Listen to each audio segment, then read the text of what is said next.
Hello, and welcome to the Mr. 50mm YouTube channel. I'm Mr. 50mm. I'm also Mr. Micro Four Thirds today. I remembered that I have a Panasonic GH4, and it can take photos. I know, crazy, right? A hybrid camera? It can do photos and videos? Who'da thunk?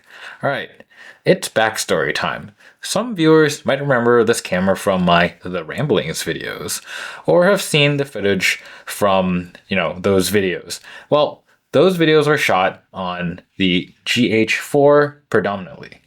And I originally bought the GH4 to play with 4K shooting on Micro Four Thirds, as I remembered that when this camera came out, it was the bees of the knees for video in that landscape. Anyways, but with that, let's get into it.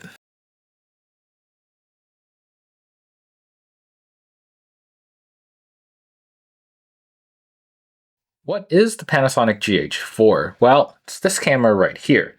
And it's a Micro Four Thirds flagship hybrid camera released on May of 2014.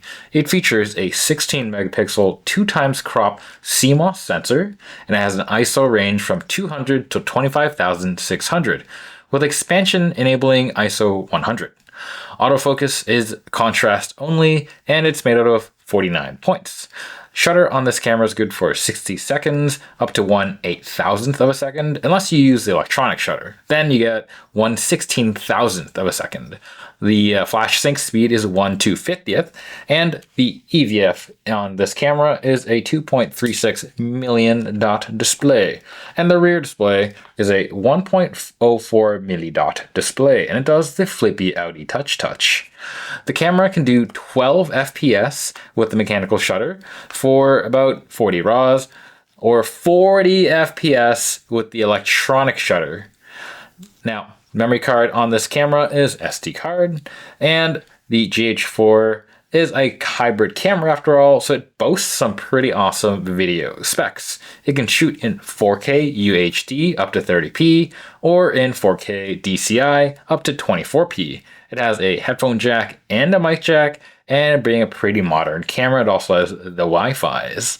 The GH4 uses the Panasonic DMW-BLF19 battery, and it's rated for 500 SEPA rated shots. Now, with the battery and an SD card, this camera actually weighs in at 560 grams, kind of heavy for a Micro Four Thirds camera.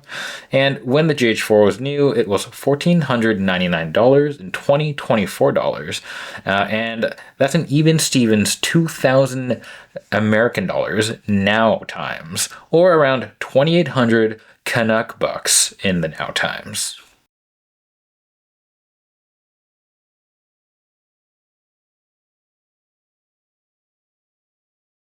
What's special about the GH4? Well, it's notable for being the first mirrorless interchangeable lens camera to feature the ability to shoot 4K. But here's the thing, unlike other video cameras that are known for their video first, like the Nikon D90 or the Canon 5D2, the addition of video wasn't just bolted on or added in as an afterthought. On the GH4, the video chops are front and center. Of course, that's the part of the camera that is the hybrid bits, and that's why it's the, part of the GH line of the Panasonic cameras with the focus on the video.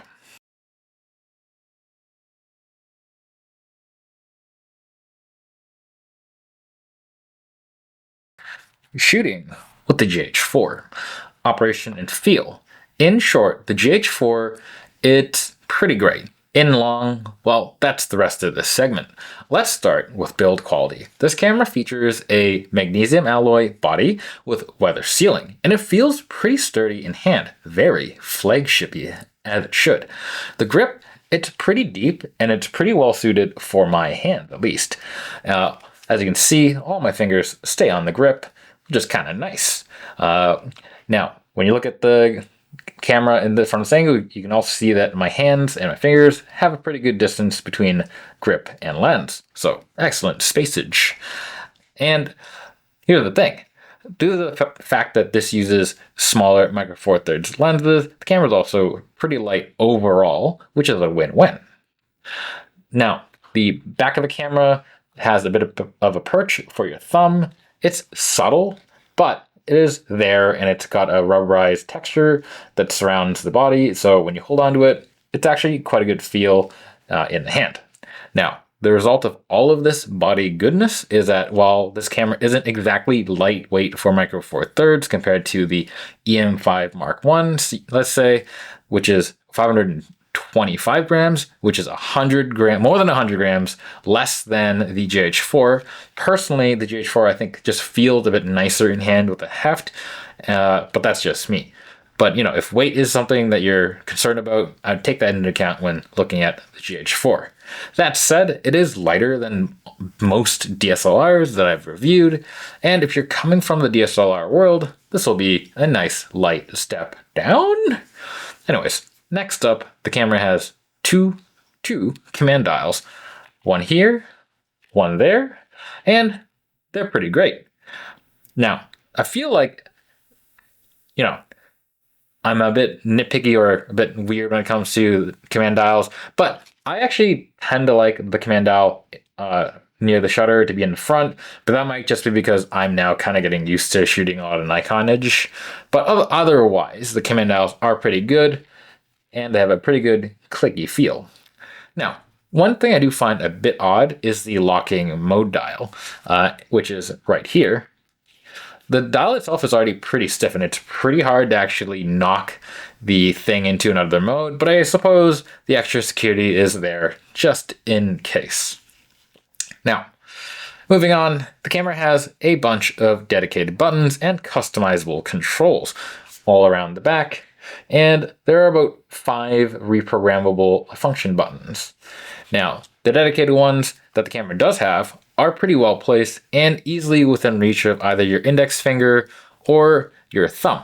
One really weird, nice touch is the ISO button, which I'm not sure if you can see, probably not. Let's try to bring it up. It is textured, so you know that if you're fingering around the top of the camera, that if you can feel the texture on it, you're on that ISO button. I find it's a pretty nice touch, and I like it. Now, unfortunately, this camera doesn't feature a thumbstick.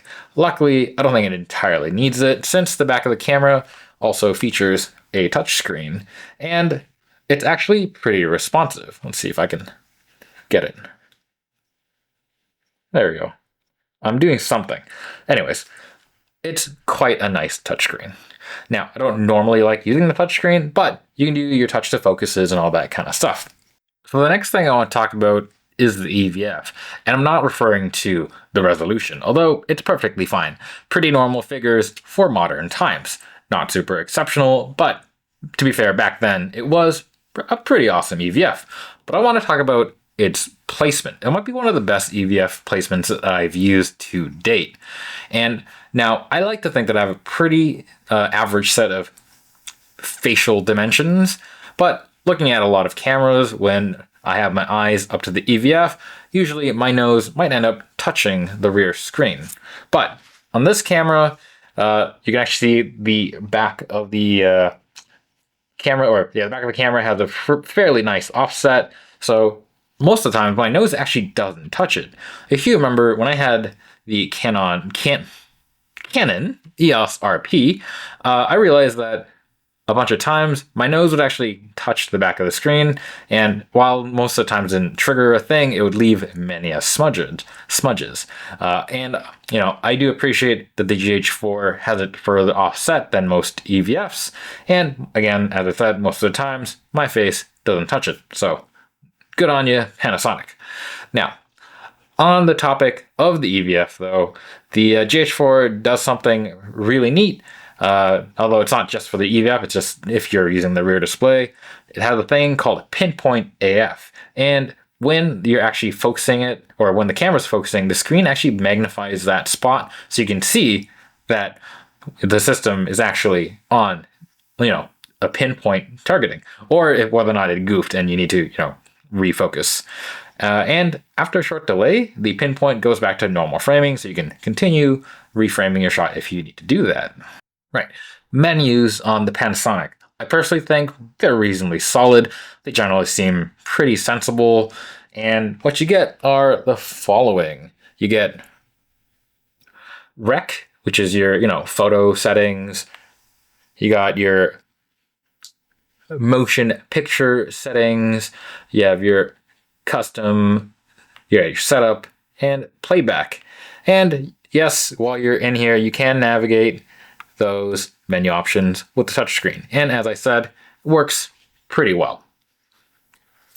Now, camera also has a quick menu thing, as most cameras are to have nowadays, and I find that it is fairly well set up, and you can, again, quickly navigate items on your quick menu when you have it pulled up.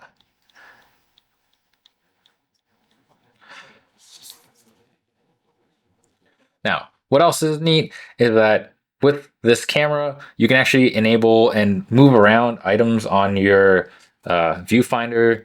So let's say you want to change your histogram location, you can just drag that wherever and leave it there. And you can also add stuff like enabling zebras or whatever. And there's a whole bunch of video centric things that you can do and customize that I'm honestly not used to when it comes to actually customizing what you see on the back of the screen or on the viewfinder.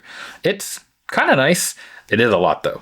Now, lastly, for me, being a talkie head type of YouTuber, I do like the flippy outy screen. It's quite nice. I admit, for photos, I generally like the tilty bits, but flippy outy is super useful for vloggy types.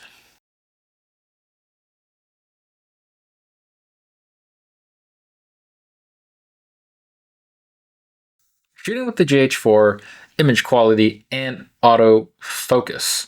So the camera is equipped with a 16 megapixel CMOS sensor, and it is of course of the 2x crop variety. And as such, the sensor's dynamic range and high ISO are not quite up to par with APS-C camera sensors of the era. That said, it really isn't that far behind those bigger sensors. And it delivers, pretty solid performance in terms of stills today. And honestly, I think also in terms of video, it's pretty great, which shows really how good this particular 16 megapixel unit was. And, it's really stood the test of time. Now, the 16 megapixel output from this camera I find pretty flexible, and high ISO, it's workable to like 6400 for stills.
When it comes to resolving power, the GH4 does have an AA filter, but I think it seems fairly weak, and the per pixel resolution, at least to me, seems quite solid. And at 16 megapixels, I think it's a relatively fine contemporary resolution for Micro Four Thirds. And of course, it's more than enough for social media. It does offer a little bit of cropping power, but obviously newer 20 megapixel Micro Four Thirds sensors will offer a little bit more, plus other more modern bells and whistles. But all in all, this 16 megapixel sensor is pretty good. And honestly, the 16 megapixel standard was kind of held on Micro Four Thirds for kind of a while, with the EPL10 being released in 2020 being the last camera to feature 16 megapixels for Micro Four Thirds, which I think is really a testament as to how good the 16 megapixel sensor was for Micro Four Thirds. Now, autofocus on this camera is a bit of an interesting thing. Until very recently, Panasonic was really gung-ho about the whole contrast detect thing. They had their whole depth from defocus, mathematics, which made the single shot AF performance actually ridiculously fast and pretty dang accurate. And in this area, I think the camera is still quite nice. No, there aren't any fancy AI-based tracking focusing modes, but the basic stuff is very excellent. Now, in pretty dark areas or in low contrast, yes, the camera will hunt, but I was pleasantly surprised just how dark things can get before the camera actually gave up for, a single point AF solution. Now, where things get less good is the continuous autofocus. The depth from defocus thing seems to have its strength, again, mainly in single point AF scenarios. And when you actually need to do some object tracking, you can see the camera does a lot of pulsing back and forth between the subject. So you might not actually get your subject in focus very well when it's trying to track. And I think for doing like action stuff, it's honestly not that good.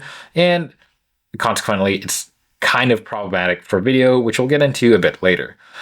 But I suppose it isn't a huge loss at its max shooting rate is, 12 FPS mechanical, although 40 electronic is kind of crazy.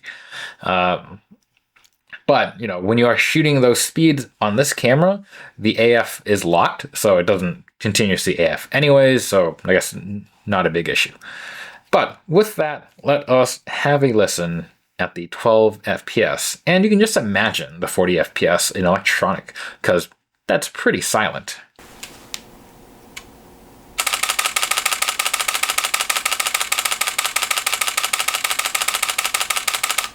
So I think that's a fairly nice shutter sound. It's got a good thunk to it, pitch is kind of low, it's not super loud, and you don't really feel the vibration when you take the shutter. So, all good things.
Video mode. So the GH4 is indeed a hybrid camera.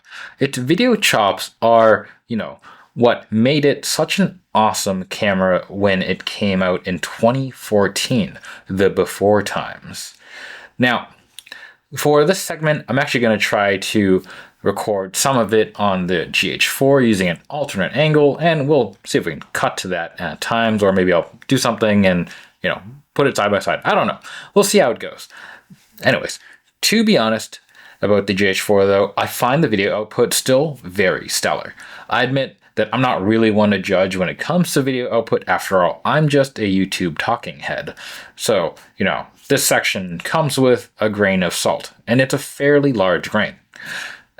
I am primarily a photo takey person. The 4K output, though, at least in my eyeballs, on either the DCI or UHD on the GH4, it's pretty good, but, just for those that are interested, it does come with a bit of a crop. With respect to full frame, it's about 2.3 times, which isn't bad, about 15% in micro four thirds terms.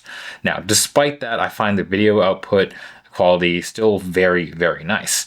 It captures a large amount of detail in the video, and with, the picture profiles that you get, at least for me, it looks pretty good. And if you want, you can do some color tweaking afterwards, but I'm generally pretty happy with the way that the video comes out on the GH4. Now, the one thing that those, come up with the GH4 a lot, and it's a bit notorious, is the video autofocus. Remember the whole pulsing thing I was talking about? Yeah, that'll probably apply to this video. And again, it's because the sensor doesn't have any phase detect points on it. So Panasonic is making do with its depth from defocus AF magic. And at times, sometimes the pulsing can get pretty distracting if the camera is doing it a lot. That's something to take into account if you're considering this camera. And I read that a lot of users of the GH4 tended to just use it in manual focus mode. For me, that's not a thing that I'm going to do since I'm a aforementioned talking YouTube head. So I'm a one-person operation. So manual focus, kind of difficult. So I will be using the autofocus with the GH4. And, there seem to be some ways to be able to minimize the pulsing or make it less obvious. But generally for me, I found that if I use the face detect and eye detect and try pretty hard not to wobble my head back and forth, it tends to do a pretty reasonable job of keeping me on track. That said, if you're looking for a camera to get into 4K and you're willing to work around the GH4's autofocusy bits, it's pretty good. And, from my photocentric position, I'm, again, super happy with the way the video output is on the GH4. Now, that said, the sensor is a bit old. So while I do enjoy the video from a talking head perspective of a YouTuber, don't expect the sensor readout to be on par with modern cameras, and it will exhibit rolling shutter if you do fast pans or things like that. Anyways, let's have a look at some other video samples.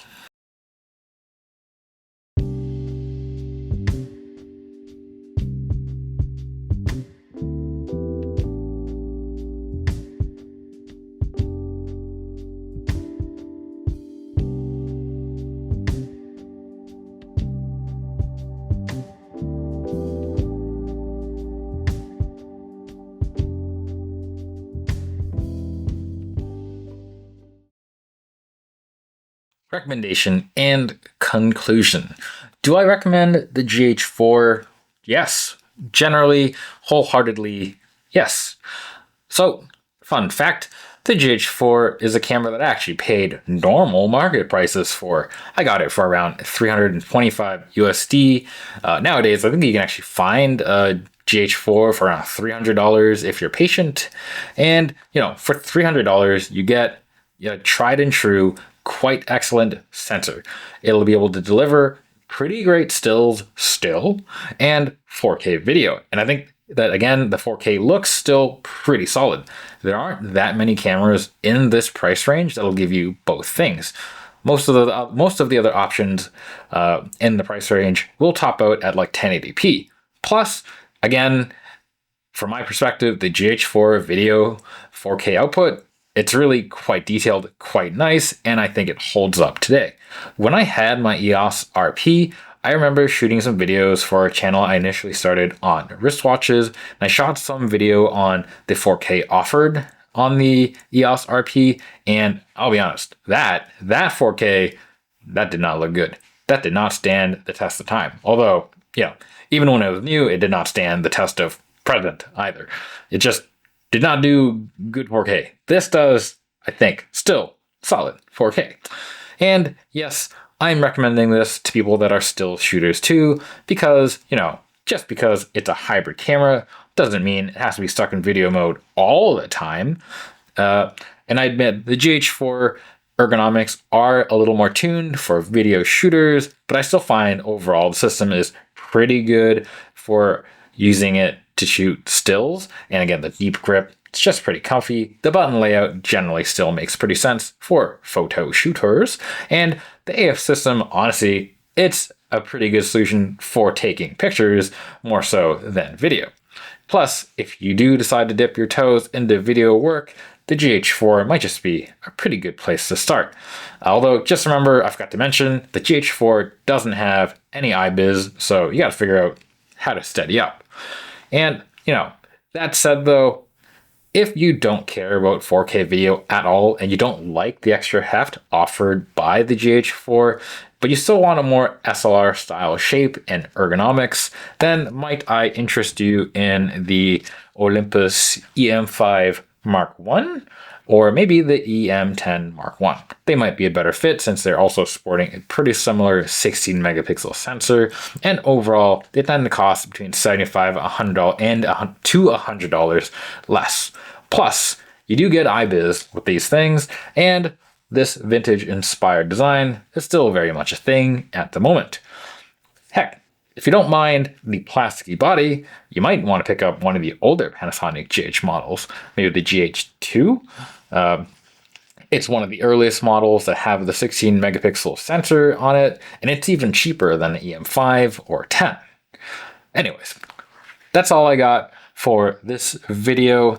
Was anyone else smitten for a GH4 or smitten by a GH4 when it was new or now, or am I just a weirdo? I'm probably a weirdo. Anyways, anyone here buy one of these new?